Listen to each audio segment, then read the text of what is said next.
Hey, what's going down, everybody? It's that Fly Muchacho Accomplice. And being in the radio biz, I meet a lot of very interesting and impactful people in the culture. And I get to have great conversations with them. And these are artists who you should even add to your playlist. This is Must See TV. I want to welcome y'all to Fly Muchacho. Ooh, we jamming today, man. Yes, sir. After hours, after party, K104. Your home for DFW's hip hop and R&B. I'm that Fly Muchacho Accomplice. And you know what I love about Sundays? I really get to tap in to the streets. And this Street Swag Sunday, I got somebody that's really, hey, man, he is bringing the atmosphere to the city. Let him know who's in the building. What's up, y'all? This is Lucas Payne with Tacos and Beats. You can follow us at Tacos and Beats on all social media, Tacos and Beats. Ooh, that's a name right there. It's Hispanic Heritage Month too, man. And you said the magic word right there. So who's headlining this event? This is the craziest event, I think, of the year, okay? Mm-hmm. We got Keyshia Cole. We're celebrating her 20 years in the game from her first album drop. That was The Way It Is. We got the one and only Rick Ross. The boss. You know what I'm saying? We got Fat Joe. We trying to lean back with it. You know what I mean? We got Jeremiah, and we got an amazing group called Tejano Queen Forever, which is a Selena tribute band. And we got all kinds of local artists. We're showing a lot of love to Dallas. We're showing a lot of love to up-and-coming artists as well as some of the ones that you know for the city. And there's going to be a few secret guests, too. So we're gonna surprise you with those. Y'all gotta stay tuned for that. I'm telling you, this is Must See TV live in HD. Y'all need to get your tickets, and y'all need to don't touch that dial. Keep it locked. We got a lot more with my guy in the building, Tacos and Beats, big station. Ooh, we jamming today, man. Nothing wrong with a good throwback blast from the past. After hours, K104. Your home for DFW's hip hop and R&B. I'm that Fly Muchacho Accomplice. Sunday fun day. I just love Sunday. Shout out all my churchgoers out there. Got to make time for the GODA, man. And I get to tap into the streets. What's going down in the DF dub, in the community. And, I got something that y'all need to hear because it's going to be actually a perfect date night, perfect family type of event where you bring your big brothers, you bring your uncle. Let them know who's in the building.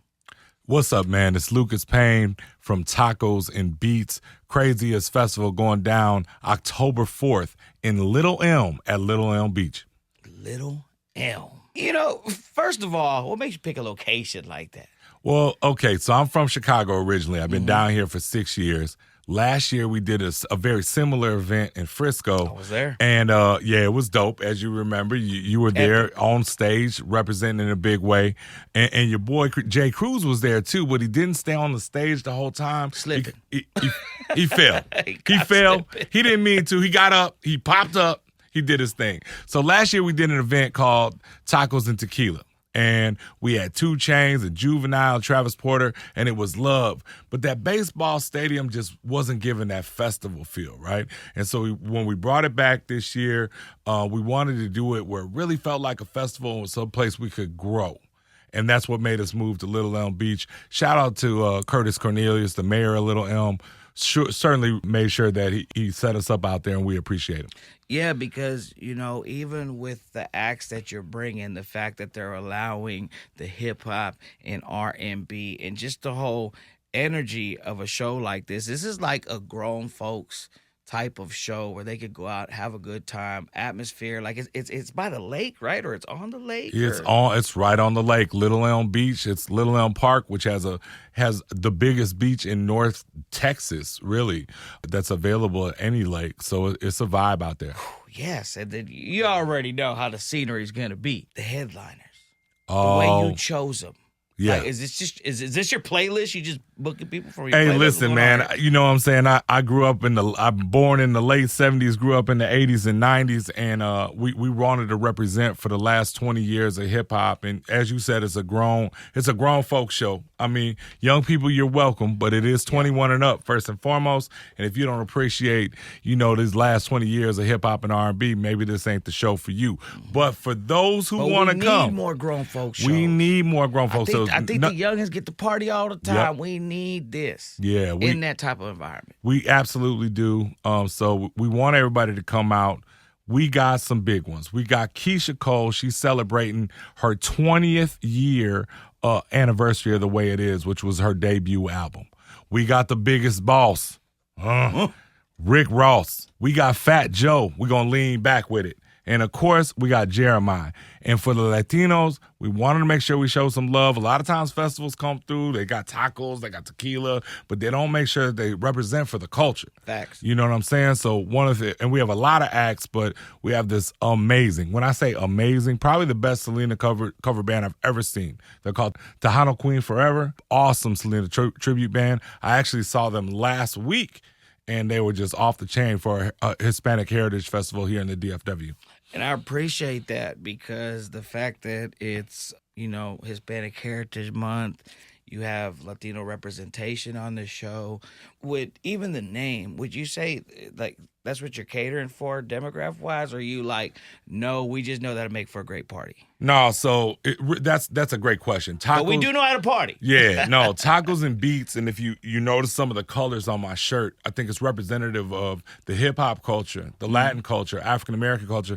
And, of course, we want everybody out here. And we know everybody loves hip-hop, R&B, and Latin music. So we want everybody to come out. I want it to look like North Texas. And North Texas is super diverse, and North Dallas is super diverse, and we want to make sure that everybody comes out and feels the vibes. And I agree. I think, and then you're bringing it more up north where they don't get as many of these type of shows as well.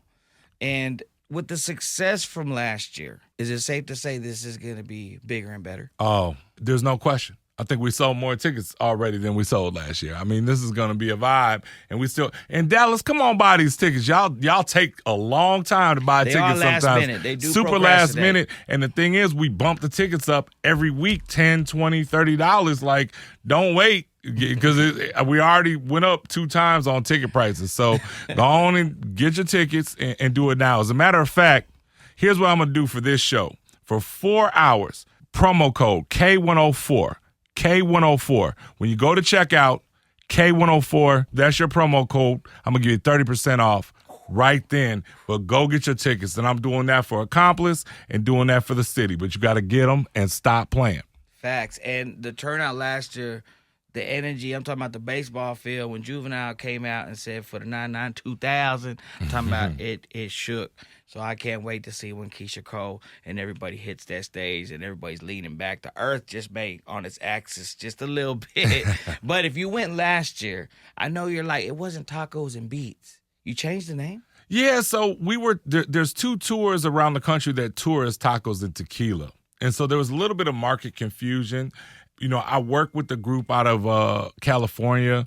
They had this black and gold branding for us. We basically were able to kind of buy the festival.